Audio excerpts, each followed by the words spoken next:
Kagulat World, isang matinding balita ang nagpagalaw sa mundo ng basketball Asia at NBA. Isang 7'2" na Chinese big man na si Hansen Yang ang kinuha bilang 16th overall pick sa 2025 NBA Draft.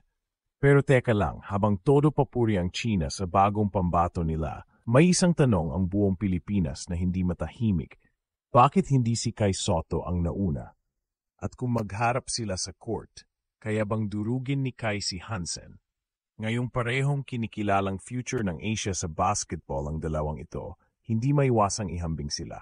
At dito sa ginulatang mundo, sisilipin natin kung sino talaga ang mas may lamang at bakit pag nagharap, baka si Hansen pa ang mapahiya kay Kai. Simulan natin sa background ni Hansen Yang. Isa siyang produkto ng Chinese basketball system na sumikat sa FIBA U19 at FIBA Asia Cup qualifiers. Malaki, mahaba at may natural na pang-dominate sa ilalim. Sa height niyang 72 at timbang na halos 240 pounds, si Hansen ay tila batang Yao Ming sa physical presence. Marami ang nagsasabi na may raw potential siya para sa NBA at sa ilang scouting report, inihambing siya sa mga traditional big men na may depensa sa rim at solid rebounding instincts. Kaya nga siguro hindi na rin nakakapagtaka na may team na tumaya sa kanya ng maaga. Pero kung raw potential lang ang usapan, teka muna, hindi ba't matagal nang pinatunayan ni Kai Sotto na siya ang mas polished sa kanilang dalawa? Sa edad na 22, mas malawak na ang naabot ni Kai. Nakapaglaro na siya sa Australia NBL kasama ang Adelaide 36ers, nakasali sa Summer League ng NBA, nagtanghal sa Japan B-League, at isa na sa mga pinakamalalim ang karanasan sa Gilas, Pilipinas. Bukod pa dyan, ang basketball IQ ni Kai ay malayo sa typical na big man. Marunong magbasa ng opensa, marunong magpasa, may shooting range at may finesse sa galaw. Ang tanong, kung magtapat sila sa isang laro, sino ang mas malamang na mangibabaw? Dito papasok ang talino at versatility ni Kai Sotto. Hindi lang siya basta rim protector. Marunong siyang umatake mula sa perimeter, may pull-up jumper, at higit sa lahat, may experience sa labanang pisikal, lalo na nung panahon niya sa NBL. Samantalang si Hansen ay karamihang umaasa sa laki niya. Maganda ang motor ni Hansen, pero sa mas mabilis na laro, gaya ng International FIBA or NBA, makikita ang kahinaan niya sa lateral quickness at decision-making. At alam nyo ba, mga kagulat word, si Kai Sotto ay nagdagdag ng halos 10 kilo ng muscle sa kanyang katawan habang nagpapagaling mula sa ACL injury. Ayon sa mga insiders, nag-training siya sa Las Vegas at tumutok hindi lang sa therapy, kundi sa strength and mobility. Isang bagay na nagpapatunay na hindi lang siya nagpapalakas, kundi nag-evolve. At ito ang pinaka-nakakagulat. Kahit may injury, hindi bumagal ang height. Patuloy siyang sinusubaybayan ng ilang NBA scouts. Lalo na dahil sa kanyang unique combination ng taas, shooting at vision. Kung pag-uusapan natin ang offensive skills, lamang na agad si Kai. May outside shot, may post moves, may passing ability. Samantalang si Hansen ay limitado pa sa drop step, offensive rebound.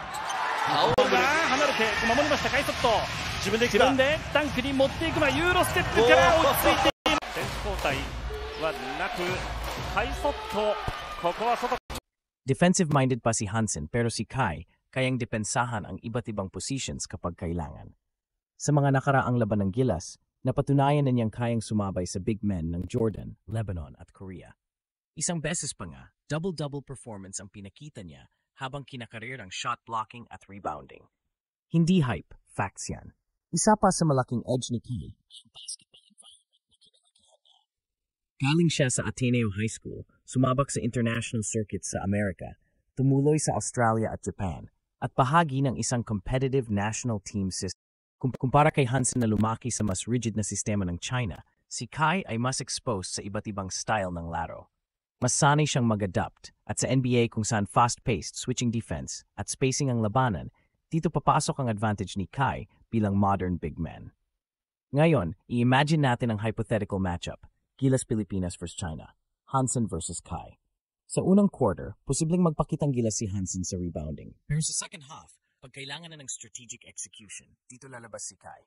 Pipilitin ni Coach Tim Cone na ilabas si Hansen sa paint gamit ang spacing plays ni Kai. Bibigyan ng mid-range jumper si Kai, papasa sa cutting guard o mag-pop out mula sa screen. Sa defense, pag nagkamali si Hansen sa closeout, bibigwasan siya ng three-pointer ni Kai o smart pass papunta kay Edu o Fajardo. At hindi ito puro haka-haka lang. Kung titignan ng FIBA stats ni Kai, makikita mong efficient siya. Hindi mataas ang minutes pero consistent ang epekto. Sa spacing at switch-heavy basketball ngayon, lalo siyang samantalang ang traditional bigs na gaya ni Hansen, madalas iwanan sa depensa kapag mabilis ang ball movement ng kalaban. Kaya kung magharap sila, malaki ang posibilidad na ma-outplay si Hansen hindi dahil sa laki, kundi dahil sa talino at galaw ni Kai. Sa mental aspect din, lamang si Kai. Sanay na siyang underdog, sanay sa pressure, at kahit ilang beses na siyang hindi napili sa draft, hindi siya sumuko. Patuloy siyang bumabangon at nag-i-improve.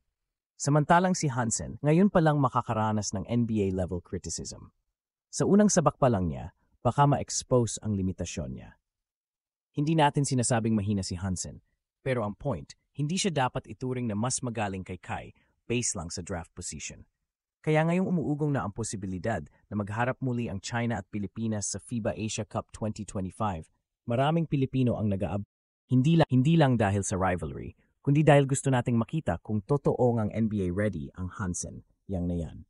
O baka naman pag nagkaharap, si Kai Sotto pa rin ang tunay na post ng Asia. At kung tuloy-tuloy ang rehab ni Kai at bumalik siya bago ang qualifiers, maaring ito ang pinaka-anticipated matchup ng taon. Dalawang Asian Giants. Dalawang 7-footers. Isang laban ng pride at puso. Pero kahit hindi pa sila nagkakaharap, kitang-kita na sa comparison na hindi dapat maliitin si Kai. Hindi siya raw talent, siya ay developed talent. Hindi lang siya 7-footer, siya ay 7'2", vision, shooting at leadership. Hindi lang siya face of Gilas, siya ay simbolo ng bagong henerasyon ng Filipino basketball. At kung bibigyan ng tamang tiempo, tamang suporta at tamang platform, walang duda, mas maganda ang ceiling ni Kai kaysa kay Hansen. Sa NBA man o sa FIBA, Kai Sotto will always be a name worth watching. At sa bawat galaw niya sa court, bawat muscle na idinadagdag niya sa katawan, bawat pasa, bawat block, isang mensahe ang pinapadala niya sa buong mundo. Huwag niyong kalimutan ang Pilipinas. Huwag niyong maliitin ang... Kaya mga kagulat word, pag dumating ang araw na mag-cross ang landas ng dalawang ito, tandaan ninyo kung sino ang mas handa. Si Kai. Tahimik pero mapanganib. Hindi flashy, pero efektibo. Hindi headline sa draft, pero headline sa laban. At kapag nangyari yan, baka hindi lang si Hansen. Yang ang maligwak, baka buong China basketball pa ang matahimik sa lakas ng isang tunay Latin ang mundo. Ito ang laban ng puso laban sa hype. Kai Sotto versus Hansen Yang. Pilipinas versus China. Pag dumating ang araw na yan, abangan nyo. Dahil siguradong gugulatin ng Pilipinas ang mundo.